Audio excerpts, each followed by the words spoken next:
আসসালামু আলাইকুম রহমতুল্লাহ।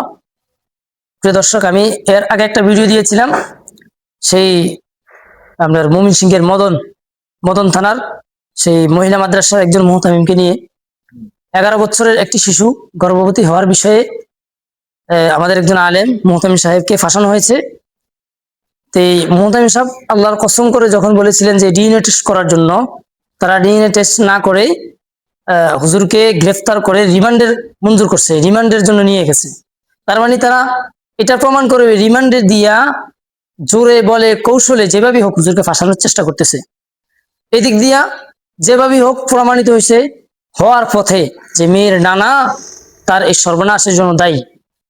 অথচ এই জিনিসটাকে ধামাচাপা যাওয়ার জন্য এদিক দিয়া আমাদের পরিচিত এক মুখ প্রখ্যাত এক আলেম দ্বীন, কারা নির্যাতিত আলেম হজরত মাওলানা রফিকুল ইসলাম মাদানী হাফিজাউল্লাহ, তিনি জেলখানাতে বের হওয়ার পরপরই তিনি বিয়ে করছেন। বিয়ে করার পরে কিছুদিনের মধ্যেই তার ছেলে সন্তান দুনিয়া আসছে। এরপরে আমরা জানলাম যে তার মেয়ে সন্তান নাকি মেয়ে বাবু হয়েছে। এর মাঝেই হওয়ার মাঝামাঝি এই অবস্থায় তিনি আবার দ্বিতীয় বিয়ে করছেন। দ্বিতীয় বিয়ে নিয়ে আপনার সমাজের ভিতরে 2টা পার্ট বা 3টা 4টা পার্ট হয়ে গেছে। একদল ওলামায়ে কেরামকেও তাকে আক্রমণ করে কথা বলছে এবং নাস্তিক মুরতাদ আমাদের দেশের শিক্ষিত নামে অশিক্ষিত কুখ্যাতরা, এরা তো প্রতিনিয়ত মানে হামলা করতেই আছে।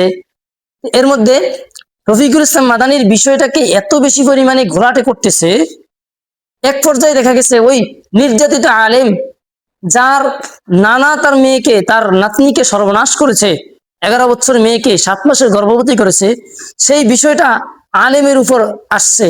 অথচ সেই জিনিসটাকে ধামাচাপা দেওয়ার জন্য রফিকুল ইসলাম মাদানির দ্বিতীয় বিয়েটাকে এত পরিমাণে হাইলাইট করতেছে, ওই বিষয়টাকে কেমন যেন ভুলিয়ে গেছিলাম আমরা।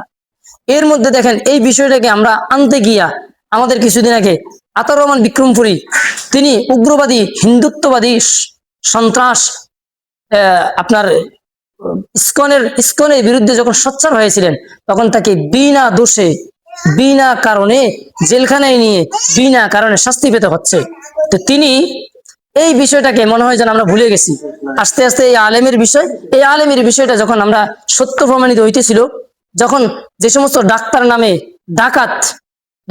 ওই ডাক্তার মহিলা নামে ডাকাত মহিলা এবং শিক্ষিত নামে অক্ষতরা, বিজ্ঞানী নামে অজ্ঞানীরা, এই মূর্খ গণ্ড মূর্খরা, শিক্ষিত নামে এই মূর্খরা যখন দেখছে যে এখন যেই একটা পরিস্থিতি আসতেছে, আলেম তো নির্দোষ হয়ে যাইতেছে, এখন তাদের কপালে তাদের চেহারা ভিতর জুতার বাড়ি পড়বে, তখনই তারা রফিকুল ইসলাম মাদানির সামান্যতম দ্বিতীয় বিয়ে নিয়ে যেই পরিমাণে ঘেউ ঘেউ শুরু করছে, মনে হয় যেন ওই আলেমকে যেভাবে হোক কলে কৌশলে তাকে আবার ফাঁসানো হবে।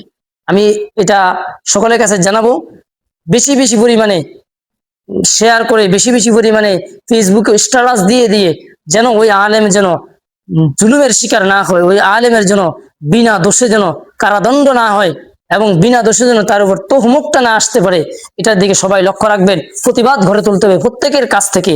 আশা করি ঐক্যবদ্ধ প্রতিবাদে ইনশাআল্লাহ আশা করি তাগুত কখনো সফল হতে পারবে না। আসসালামু আলাইকুম।